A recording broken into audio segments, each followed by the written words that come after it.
Mr. Bond, did you have anything to share? I'm sorry.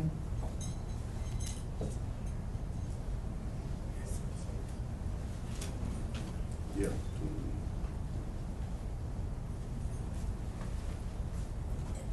Good morning. I think I do. Sort of always hard to stay at the back of the room when someone's talking about you and you know it. I agree with you, Donald. I think that the town committee, the fund, needs to be certain that we spent the money in accordance with the draws we gave. I think that that was the intent of the agreement when we signed it.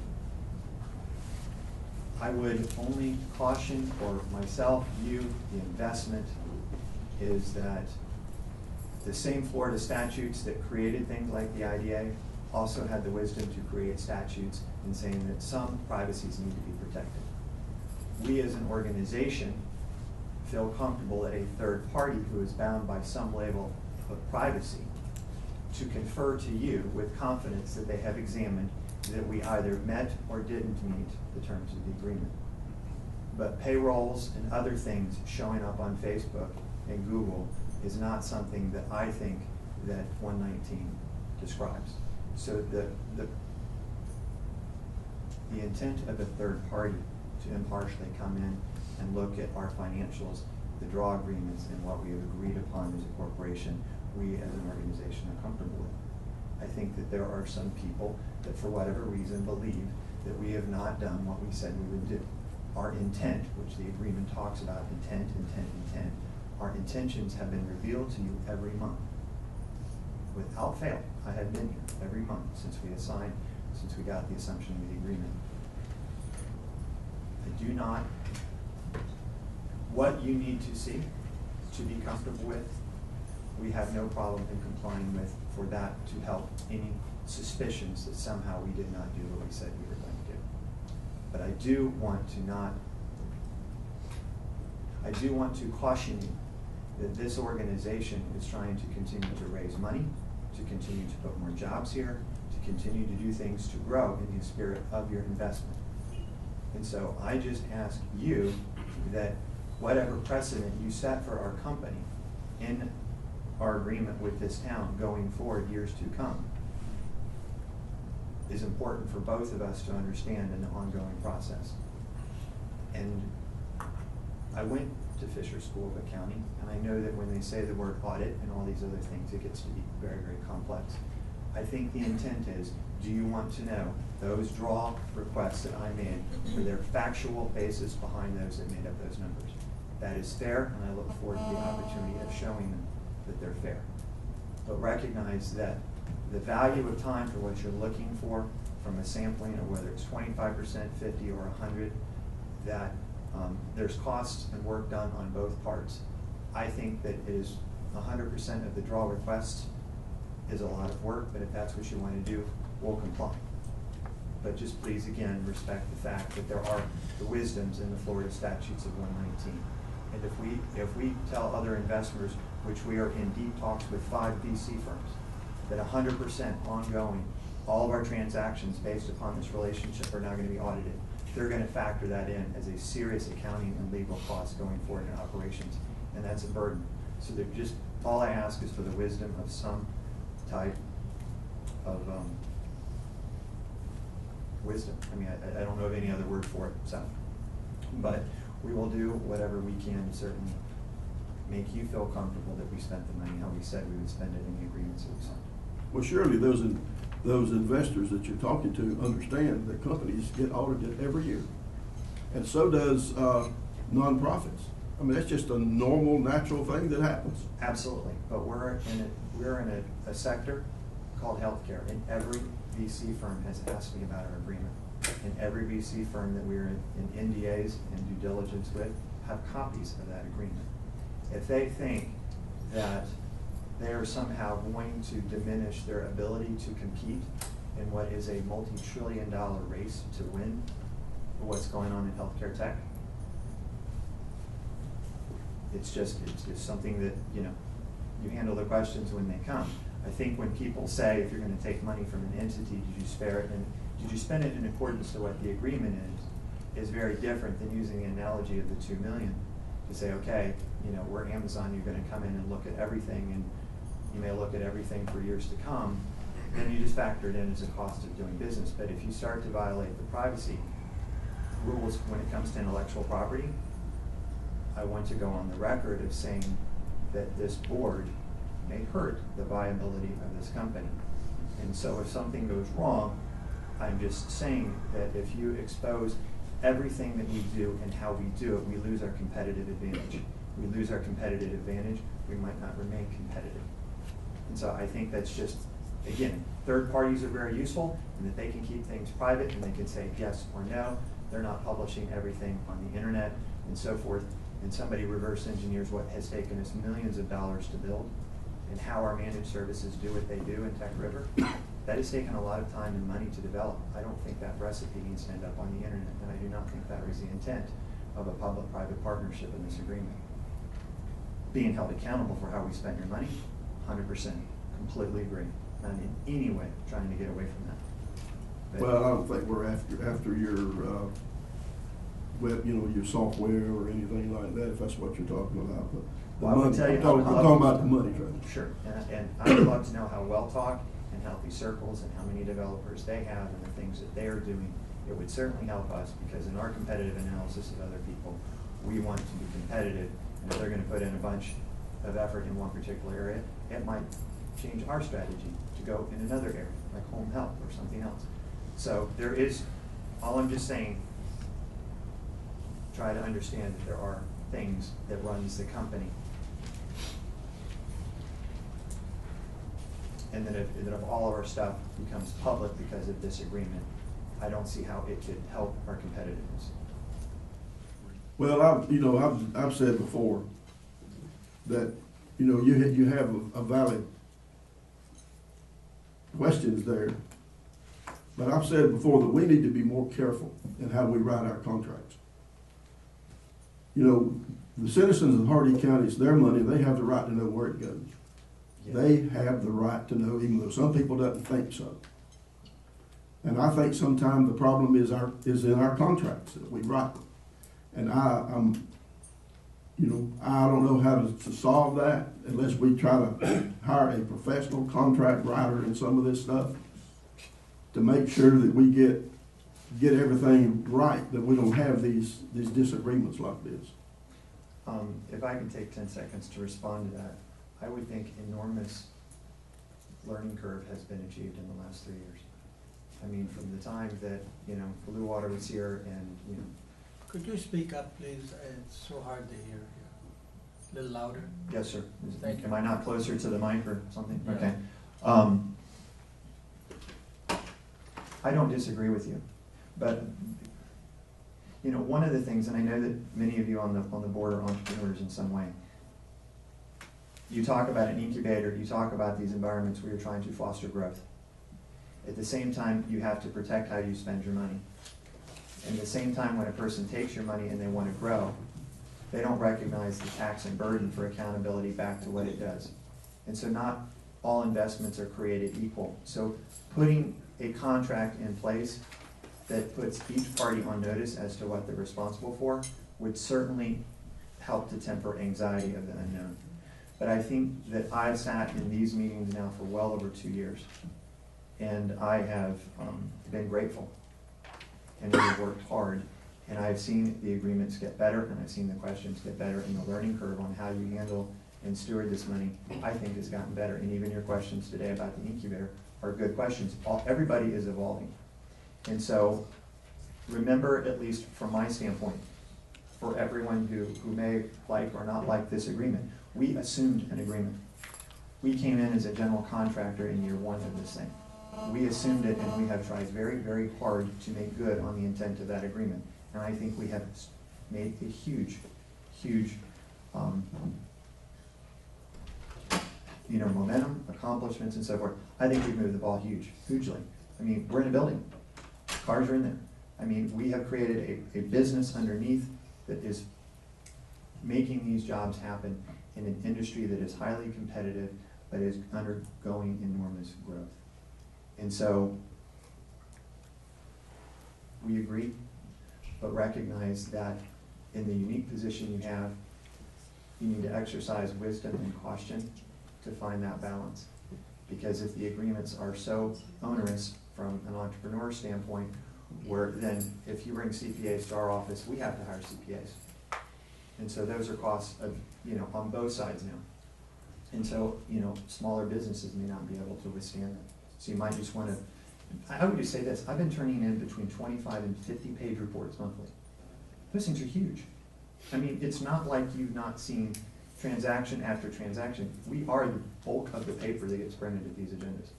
So I think that we have been in good faith showing month-to-month activity as to where we're spending the money by the categories that were outlined in the agreement. I have a question for Mike. Mike, if we are changing what is agreed upon from 25% to 100%, what are I know that when we spoke at the meeting last month, that I think it was mentioned, and you weren't here, what kind of time frame it would take to complete this audit, how much time you would need to spend in their office. So can you give us a timeline, and how does changing that from 25 to 100% affect that? Be hard for me to do right now without seeing exactly the scope of everything. If I would have a chance to sit down and look at everything that's been presented and see exactly what we have to review and verify, then I can come back and give you a time frame. But it's hard for me to do that right now. Madam Chairman, I have a question for Mike. Is this on? Yes. Is it? In your experience, Mike, and I'm going to use the term audit generally, and I know there's specifics. I understand that. When you do a typical, if there is such a thing, audit of a company, what's the percentage of the time that you do 100% of every transaction that goes through that company? Isn't it always a sampling? I can't remember doing 100%. There may have been instances where an entity was real small, we did 100% just because it was easier, but normally there is sampling involved, just because it's cost prohibitive normally for, say, like if we come in and audit the county and we look at 100% of transactions of the county, it would be cost prohibitive for us to do that. You take random samples for a specified period of time. Is that generally correct? That's one sampling technique, yes. Yeah. Okay, let's go the other way. If you do 25% according to your contract, then what do you do, 12%? 15%? I'm sorry? Yeah, the way this thing was written, it says, agree 25% of the draw request. Right. Okay, so my vote or motion is to make that 100%. Right. All right, you just told Jimmy that you don't do 100%. So my question is, if we leave it at 25%, what does that really relate to? 10%? 15%? No. Well, it'd be, the intent was to do 25%. Okay, then if our contract with you says 25%, you do 25%. Yes. So if it says 100%, you don't do 100%. That wasn't my question. No, If it says 100%, then we would do 100%. We're going to do whatever the procedures you ask us to do. I told you I was stupid. Mike, can I ask you, what is the statistical difference in accuracy between a 25% review and a 50% review, in your experience? If you sample 25% of the transactions, how does that change the outcome? That's hard to say too. The whole idea behind statistical sampling is normally you don't sample more than 60 to 100, depending on confidence levels, even if there's thousands of transactions. So, the idea behind statistical sampling is you're going to get a representative sample of the population, and if there's problems, it's going to show up there. So I really can't tell you, the difference between in the results between 25% and 50%. Depends on how many aberrants there are, I guess. Right. I would suspect you're not going to see any significant difference going from 25% to 100% in light of the public's concern about this money and the volume of money and all the scrutiny that's gone overboard. I think it might be for us to bite the bullet, do 100%, it's better for bond, it's better for the county, it's better for the citizens, better for this board, if we just bite the bullet, pay the money, get it done, get it behind us.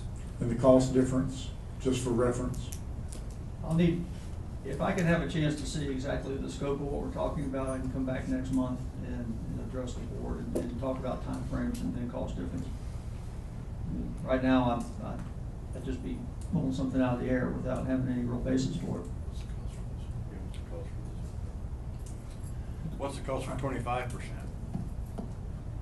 We estimated that it was, I mean, it's not just looking at just 25%, but it's also verifying all the other things that are in the contract or in the agreed upon procedures. I mean, if you want to do away with all those other things, we can do that.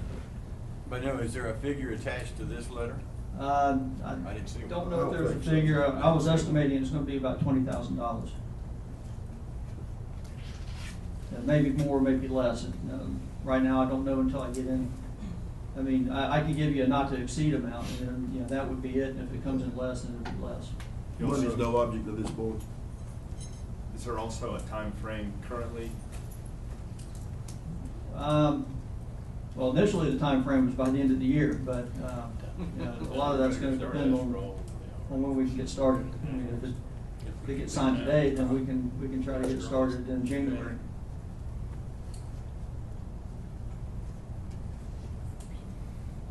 Any further question from the board members? My main concern is what the information, if we change it, is will there be any information in his report that's going to infringe on the privacy and hinder Mr. Bond from being able to successfully get his investors? He raised that in his, he's not objecting to anything, but I know how things are distorted and put out there at times, and I just want to be sure of what's going to be contained in it before I vote either way. Can I address that for a moment? And it goes back to the issue related to the contracts. When you really try to write these contracts, what Dottie has just laid on the table is the conflict. And there are political philosophies that believe that in this particular circumstance that everything is the public's business, that it all has to be transparent and accountable. But when you're trying to do economic development, we have this conflict between the company's right to privacy and the public's right to know. Those issues have abounded throughout this. And I don't know how it's ultimately going to end. I tend to prefer both. But at the end of the day, when the contract is written and you try to reach compromises that provide for these companies to be protected so that we can recruit them and they know they're not coming here with someone that's, you know, wants to chop their head off with every little move, but also satisfying the public that we were good stewards of their money, it's very difficult to write those kind of contracts. These circumstances that we have here don't necessarily exist just exactly the way this Mosaic Agreement money has been spent anywhere else. And I can tell you, my solution has been that we don't do any more grants. We don't give general members of the public an opportunity to solicit this money. We budget drive this money, and we decide from the philosophy of this board how we're going to spend it. And in many respects, that stops this conflict of how we do these contracts. This is the only one in this particular circumstance that really exists. When it comes to me, when it comes to the money, the dollar, $1 or $7.5 million, that money needs to be accounted for to the public. But define that. Define accounted for. That's the problem. It's the books and the records, But the receipts, you and all say that that. stuff. What does that mean? Just saying the books. With what satisfaction of accountability do we have to go in order for you to fully say somebody didn't take this money and and put it in their pocket, or they didn't shift it around and give it to someone else? How do we do that? The auditor decides that, in my opinion. The auditor's only going to report to you the numbers. Right, and if the numbers are skewed or something, then we have to delve into it, I guess. But the auditor's gonna tell us that, hey, this money was supposed to go here, I'm assuming, but no, they spent it on, in Cancun for a week. You know, I mean, I don't know. I think what the auditor, this doesn't sound like it's on. Just yell at us. The issue No. a while ago was something was said that I think a lot of us missed. How this information, your analysis is disclosed, is critical. You can't, I don't think you can be specific, because however, all of us, if it's disclosed to the public and the company is injured, we might be liable. My understanding from previous talking with our council, I don't know, Ken can either agree or disagree, but my understanding is our work papers are our property. It's not public record. And my understanding is case law that supports that says that if a government hires somebody to do a job that they can do themselves, but they just want to subcontract it out, then it would be public record. But if you hire somebody to do something that you can't do, then this procedure is, we have to be independent of your organization to do it. You can't be independent of yourself. So it's not public record if you hire somebody to do something you can't do. So the only thing that's going to be public record is our report. We're not How gonna show you- that report is worded is critical. Would you say, paragraph number 8, the company complied with all, or do you actually get in specifics? Do you say on each one of the items, the company complied with the item, or it did not comply? If it did not comply, how do you disclose to us how it didn't come? Because I'm concerned about injuring that company and then having us be liable. Well, for example, if there's, say an invoice got lost, then that we would report that. You ask us to do 100%, we tried to verify 100%, we couldn't find invoices for X number of dollars. You know, that's how it would be reported. But We not wouldn't- we wouldn't have specifics. copies of the invoice in there or anything, we would just report what we found. And to, I guess to address Mr. Bond's concerns, and I can guarantee you nothing's gonna be on Facebook. No payroll records. Until you make it public here. From your phone. Well, no, that's not gonna be, part of our report's not gonna include that kind of detail. Our report's gonna say, this is what we did, and this is what we found. We're not gonna have any individual payroll records in our report, for example. Mike, you referenced the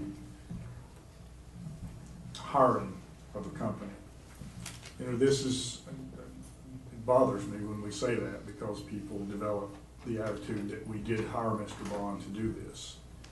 Mr. Bond applied for a grant. And he applied for a grant that we have had arguments and debates and discussion over exactly what it is. And at the end of the day, it really comes down to a contract that was developed to foster and promote economic development. And we had an issue with the Auditor General. And currently, the Auditor General has received our opinion that we saw from the Attorney General that said we had the right to enter into contracts to foster and promote economic development. But by its nature, economic development exists totally vested in hope and performance from the private sector. How do we get through this conflict with the audit? How do we satisfy what the public wants and not damage the company? My understanding of the intent of this agreement is for us just to verify that Continuum lived up to the terms of the contract. I don't know if we're going to go to the deeper meaning of economic development and how it's fostered. But I mean, my understanding is we're just looking at this contract and verifying that Continuum has lived up to the terms of that agreement.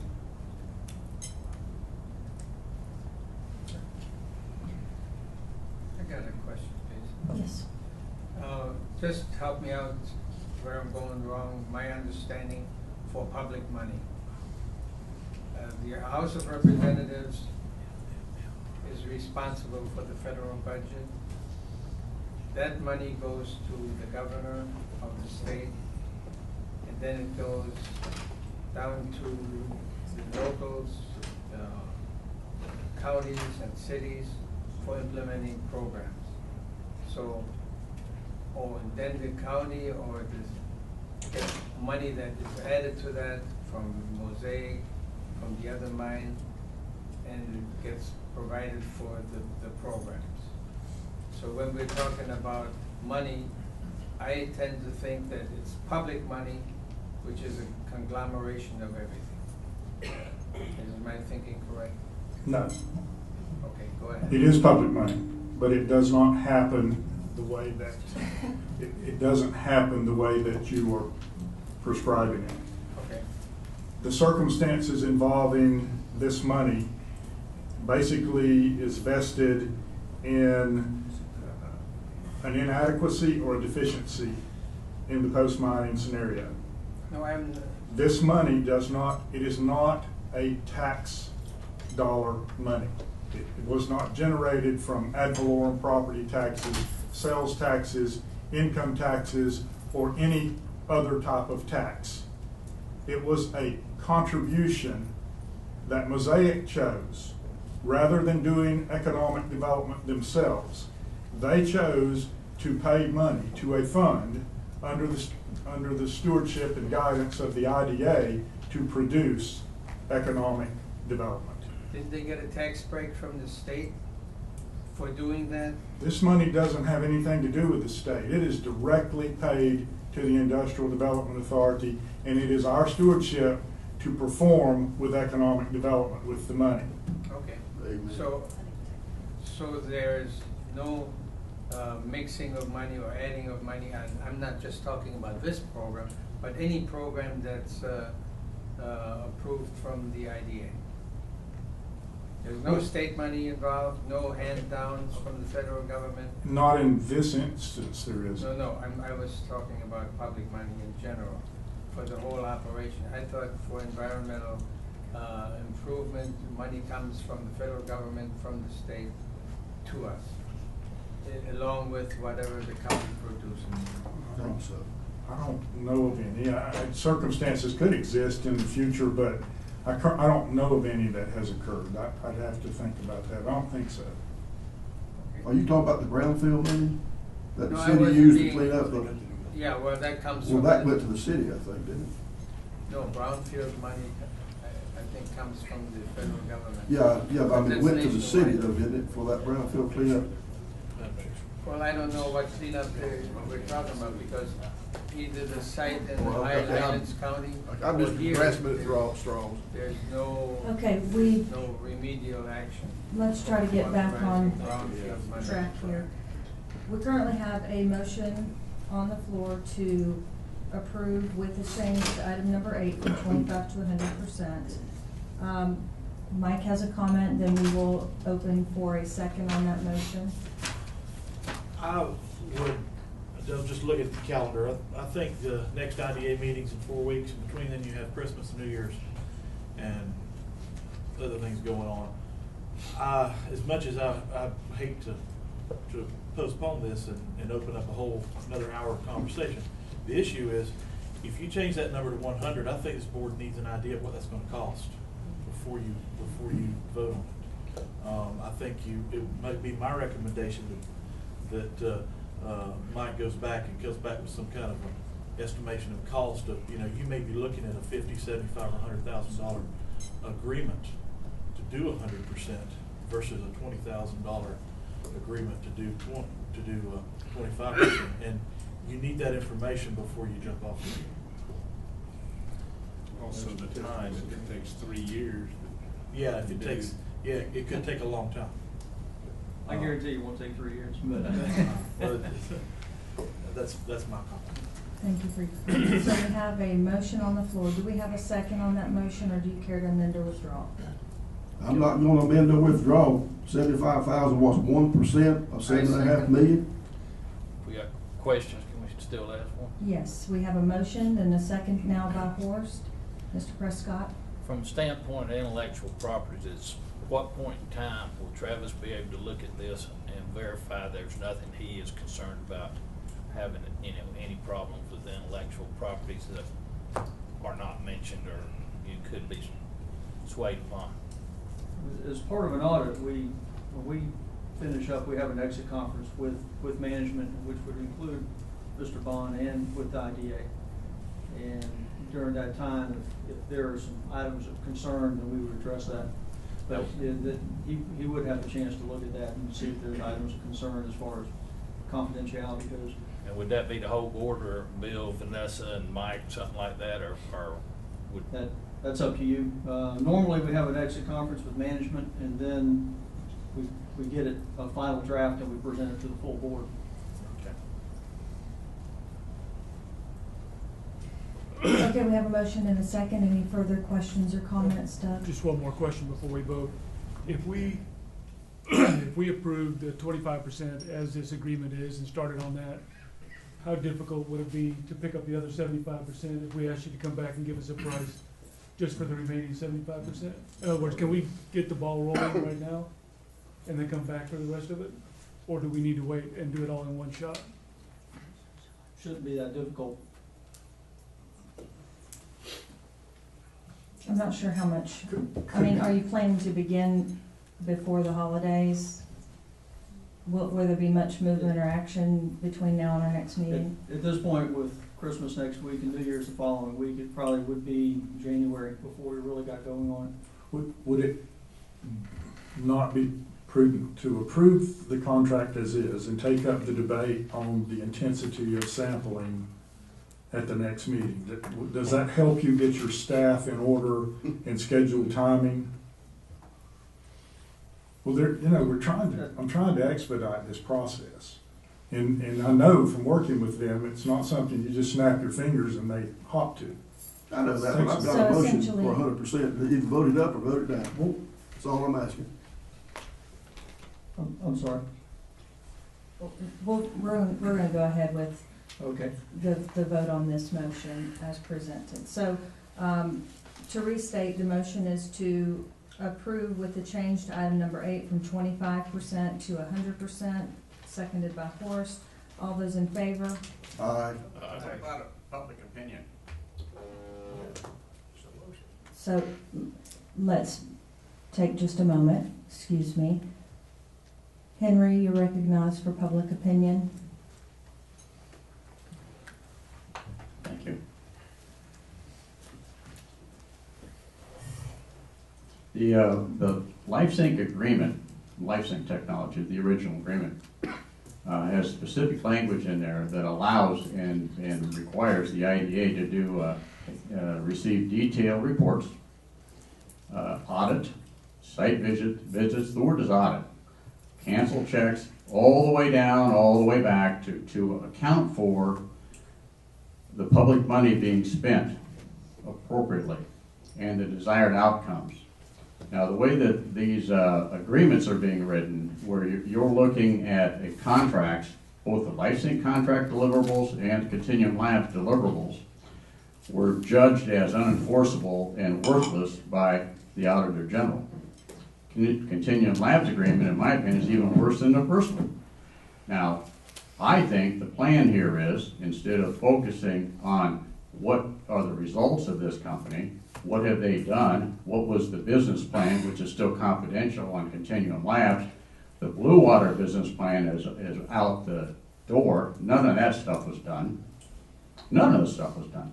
So instead of focusing on what are the results of this company that apparently is completely out of money now, public money, now we're doing red herrings about audits, and then we're trying to cook those audits by saying it's not really an audit, it's going to be an agreed upon procedure.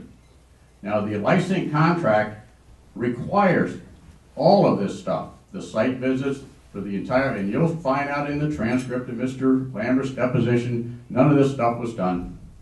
And now, way into the game, we're into year 3 of this thing, and you got 1 year, year 2 of these draw requests that mean nothing. They're 1 level deep. Mr. Bond writing invoices from one of his companies to another company and taking your money. I don't know if anybody reads any of the stuff that I send out, but I just sent Casey Dixon a letter yesterday about the latest draw request. The draw request for the November expenses. Now, I'm talking to Mike here. Mike, I think you guys, I hope what you do when you go over there is you start asking questions like I'm asking. When Mr. Bond puts in that he has 9.1, the 1/10 of a person working on programming, coding, and they spent 2,167 hours in November. That's what Thanksgiving was in November. There's 18 days in November, work days. They were paid $87,000 for 2,167 hours. That means that if they work 8 hours a day programming on a product that's 2.5 years old, it's been on the market for 8 months, that each person worked 29.75 days in the month of November. 9.1. They worked for $40 and change per hour. Wrap up your comments, please. If you look at every one of those other draw requests, it's the same 9.1, the hourly rates change, but there are inconsistencies and head scratchers in here on every one of those items. All of those marketing numbers, $11,666 to 2 congressmen every single month. What Mike needs to look at, well, I'm just trying to, yeah, I'm the gonna audit ask you to needs wrap to up. go down to the level of trying to look at the sales calls I think and look we've at the gotten your logs. point, and I need to ask you to wrap up and have your seat, please. Thank you. Okay, thank you. Any further public comment? Okay, so we have a motion and a second. Travis, did you have a comment? You know, I just want to say, I spent years on this project, and money of my own and money of yours. I pray that it is the intent that you want to foster a good relationship and us to be a beacon to draw other companies, which is part of the requirement. I would caution you of the precedent that you set, and I will tell you that I do not believe that, and as this gentleman just said, you don't go around normally doing 100% audits because that is onerous and that takes a lot of time. That has also been my experience, that a statistical sampling is accurate to within a confidence level, that is what is the industry norm. When I was signing my agreement, I was thinking within the industry norm. If you are now going to put 100% of our transactions, you are asking for a lot of people to dedicate their time to this. That was not the intent that I thought I was signing. Being accountable and giving you detailed monthly reports is part of the agreement, and I think we have done that. But as someone, I believe, from another company who just went through an audit said that persons sat in their office for months, plural. You are asking for a significant impact on operations at our company. And I just want to go on to the record that you're also setting me up to go. I have a meeting in Sarasota with an investor at 1 o'clock that we're trying to raise $10 million. And you're going to tell me that I now need to tell them that every single transaction our company has done for over 2 years, which is probably tens of thousands of transactions, are now going to be audited?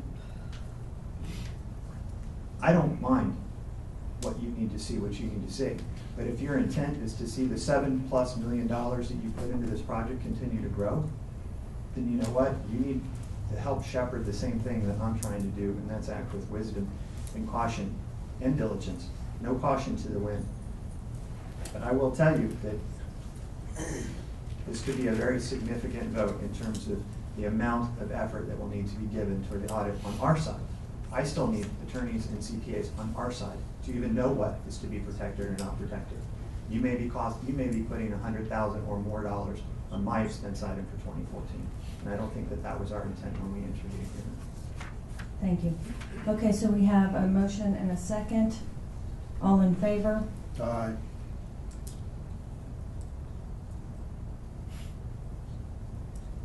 All those opposed? Aye.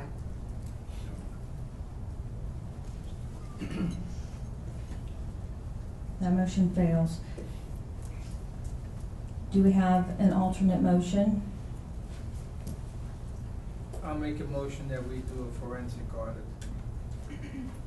Do we have a second? Second. Do we have any comments by board members? I think it's clear that the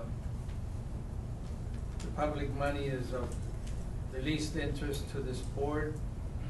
In order to get the facts, they're being prevented to be, by the time limit is up, we're really not interested in what your point of view is.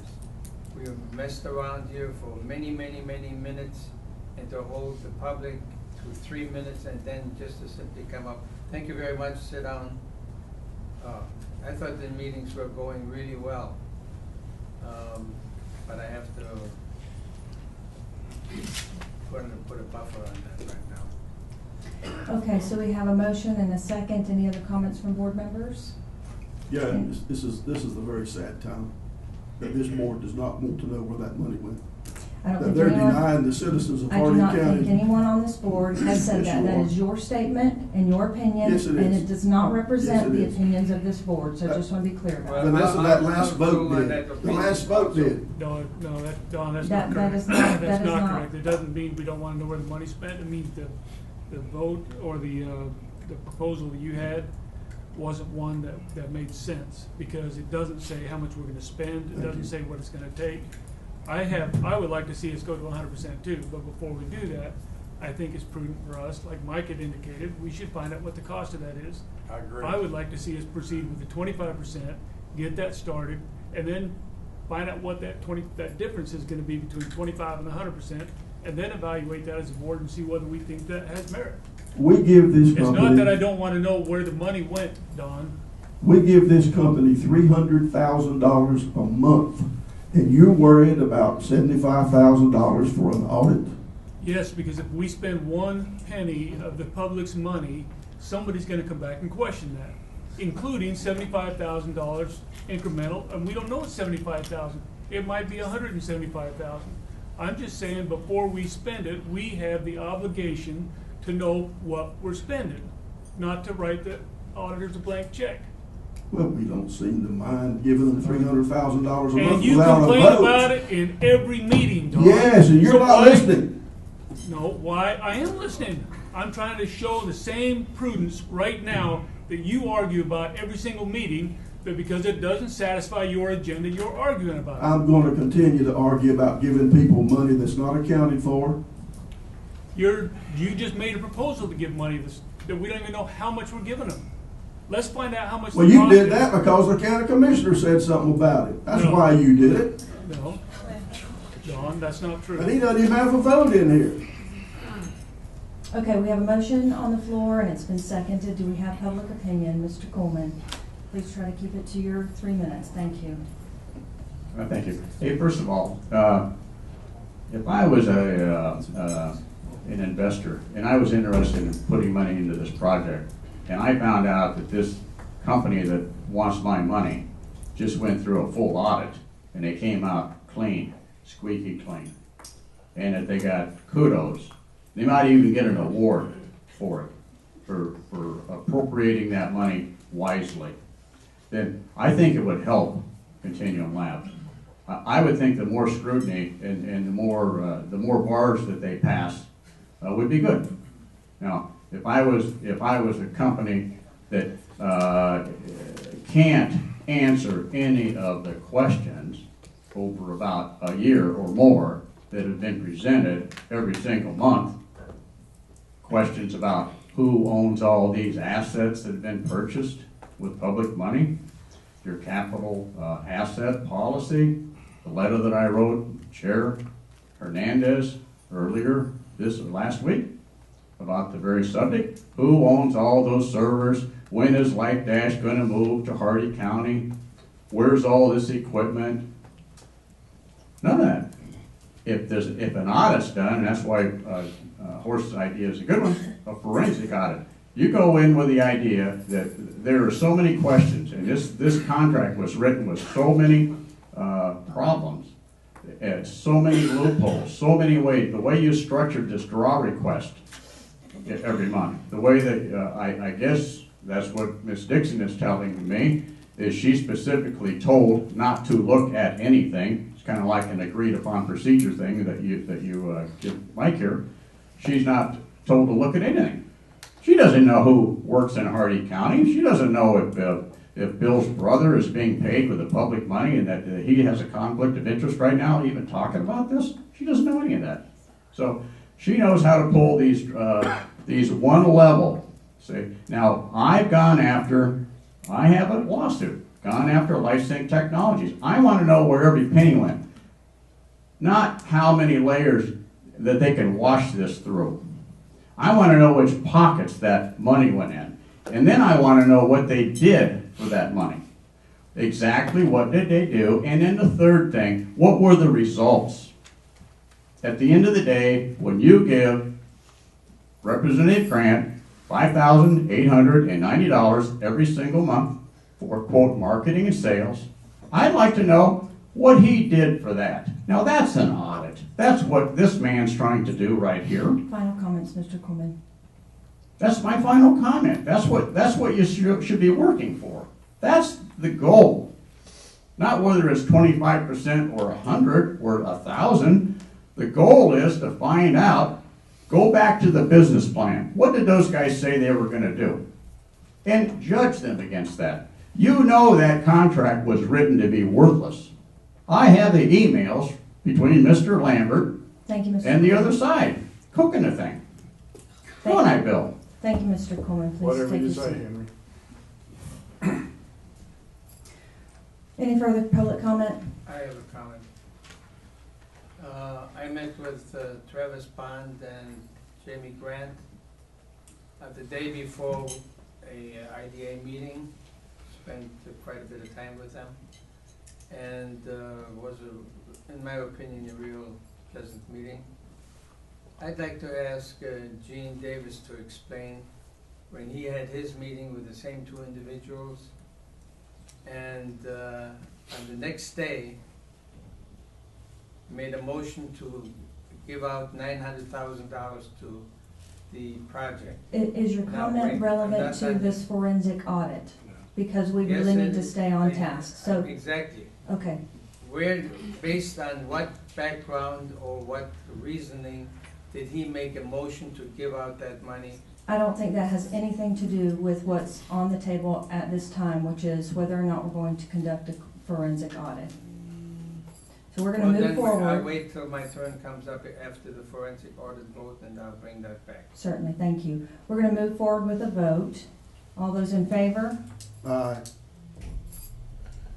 Anyone opposed? Motion fails. You got me as for, right? You Yes. didn't vote. I was looking at you, you didn't vote.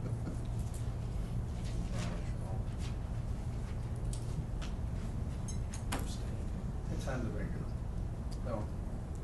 Let's take a 10-minute recess and regroup, and we will come back in 10 minutes.